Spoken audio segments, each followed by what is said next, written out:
pour avoir part au royaume béni de Dieu.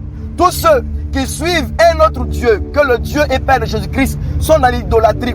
Vous ne pouvez pas suivre le chemin de l'islam. Vous devez suivre Jésus-Christ parce que c'est lui que Dieu a marqué et que Dieu a envoyé dans ce monde pour être le sauveur de tous. Écoutez et examinez. Ne vous énervez pas. Ne vous fâchez pas. Nous ne nous connaissons pas. Je vais au travail comme vous. Mais Dieu a mis dans mon cœur de vous dire ces paroles. Permettez que je puisse les dire sans tromperie. Les gens aiment la confusion. Ils aiment le mensonge.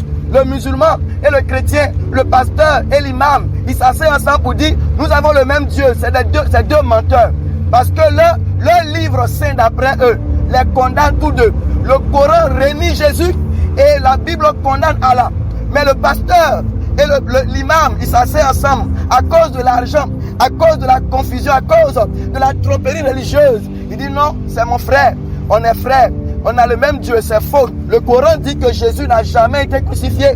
Le Coran dit clairement cela. Et la Bible dit si Jésus n'est pas mort et ressuscité, notre foi est vaine. La Bible présente Jésus comme le Fils de Dieu qui a versé son sang pour sauver l'humanité.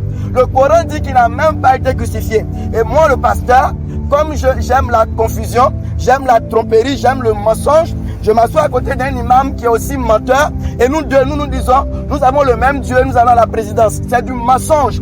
Ce que je vous dis, c'est la vérité. Si vous êtes musulman, vous savez bien que dans la Bible, il est dit même que c'est un péché très grave de dire que Jésus est le Fils de Dieu. C'est un péché très grave de l'associer à Dieu, comme le Coran le dit. J'ai acheté un Coran, je l'ai lu, j'ai mon Coran à la maison. Je ne dis pas des choses que je ne sais pas.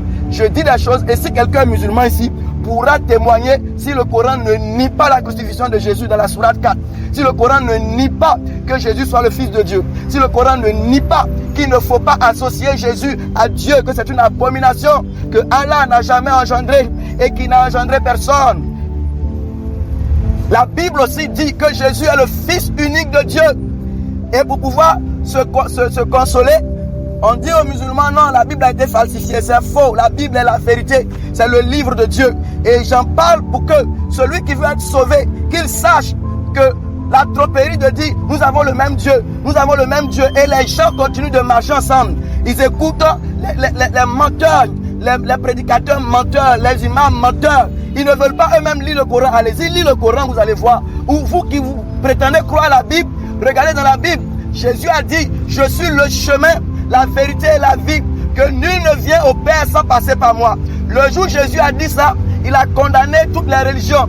Il a condamné le bouddhisme, il a condamné l'islam, il a condamné, oui, toute autre religion qui prétend montrer le chemin de la vie. Parce que lui, il dit, si tu ne passes pas par lui, tu ne peux pas trouver le vrai Dieu pour avoir la vie éternelle.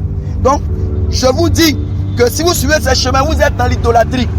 Vous ne pourrez pas hériter du royaume de Dieu. Vous ne pourrez pas hériter du royaume de Dieu. Et je finis par dire dans ce verset 8, il a dit que tous les menteurs